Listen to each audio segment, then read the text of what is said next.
Radical Imagination Project. Filming creative community.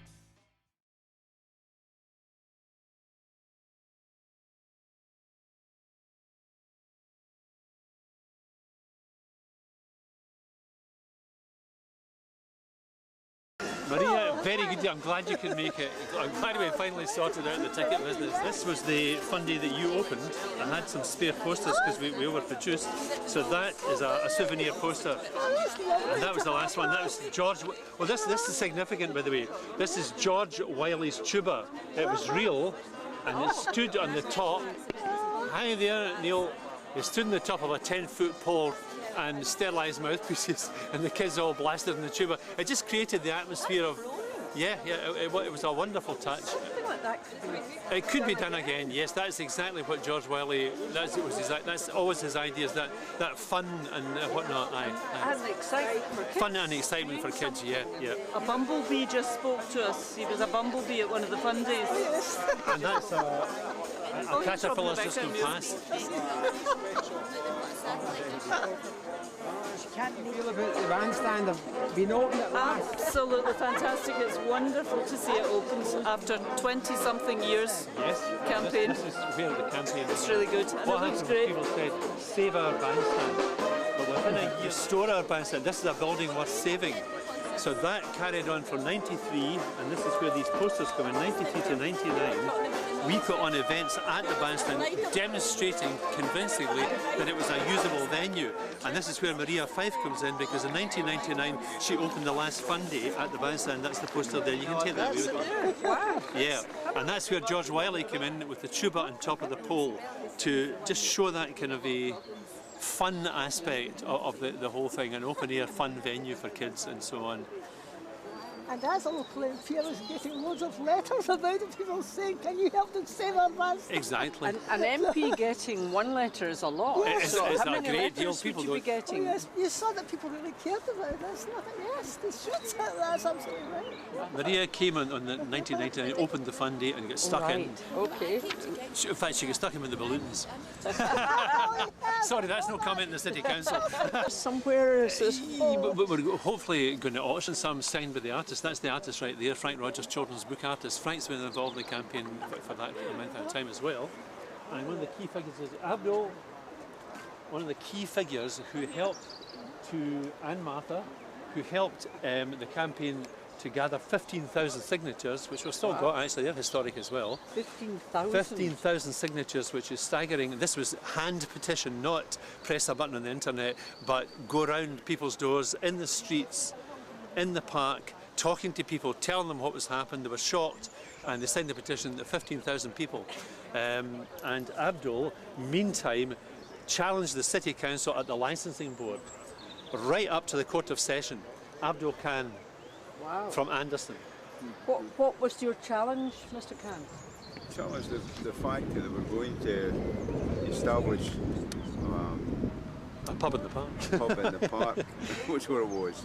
And we believed that the park was for the people's recreational purposes, not for drinking. Right. So what kind of support did you generate? What kind of support? Yes. Well, it was part of the whole campaign. That was the campaign.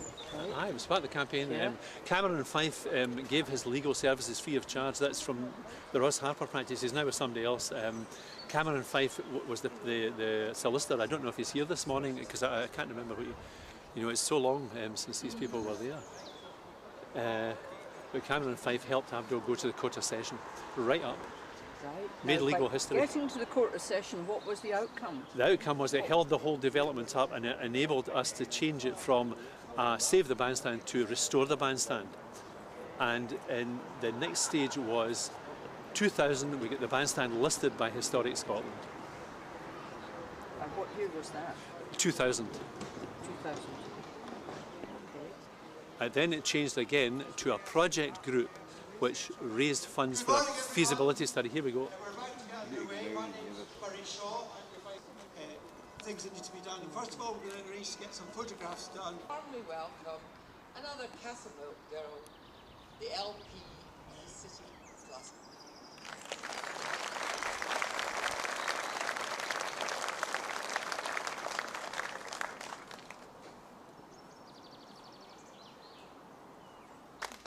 has been a delight to work once more with Land Services. The professionalism and commitment of Brian Devlin, George Gillespie, Fiona McKinnon and Stevie Scott and their supportive colleagues have been, in fact, particularly wonderful to experience.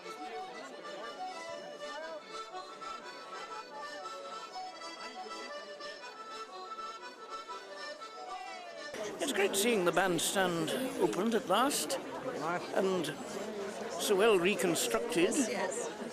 I'm glad also that the efforts of the supporters of the bandstand, after over 15 years, it came to something.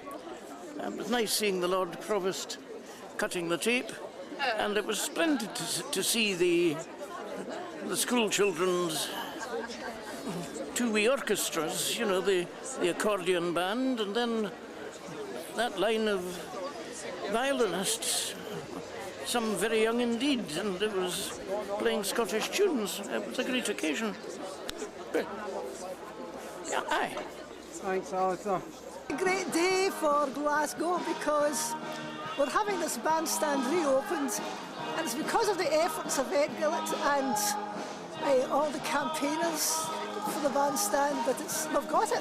It wouldn't have happened if it hadn't been for them being determined, first of all, to save the bandstand and then to restore the bandstand. And so I just think we all should be grateful to them. It's amazing. It's a great achievement. I'm really impressed. The restoration's gone really well, and I think it's a day I'd never think I'd see, but I'm really glad it's all been. Not bad for 25 years work, eh? Aye. Well, I remember I was talking to Ruth and Ed earlier, and I was trying to remember when I got involved, and it was way back in 1992. But 92, aye. I think I'd just graduated from Strathclyde Uni, and I was living in Woodlands at the time, and I was just shocked that they would turn it into a pub. Such a beautiful little building, and it should be preserved as part of the heritage of the city, and that's what's happened, thankfully. Previously, there wasn't the money set aside to maintain the building, so I think everyone will just need to make sure that Glasgow Life keep it in its good condition that it's in today. We check that also that local groups are getting access to it, and it doesn't become too expensive to hire. And we've got some sort of community benefit clause there, because you know, there've been a lot of volunteers over the years involved in supporting the bandstand and helping to protect it. But anyway, it's really good for the heritage sector as well. I hope that other buildings in the city do benefit from this lottery money as well. I think there's a lot of buildings at risk, so this gives other people encouragement, hopefully, to keep campaigning for buildings that they care about. It's a great occasion to see the bandstand back in use, not least because it's a great community asset. I'm very disappointed, however, that the people with the real driving force behind the bandstand being the way it is today really weren't recognised by the dignitaries present today. And I'm basically referring to Friends of Kelvin Grove Park and Ned Gillett and the campaign to save the bandstand as well. To me, it was too much backslapping of council officials thanking each other, and really it all smacks of hypocrisy to me. But the real people who were, as I said, the driving force behind the bandstand being back in use, I'm glad that they're here today to see their dream and their vision become a reality. Thanks a lot. Cheers.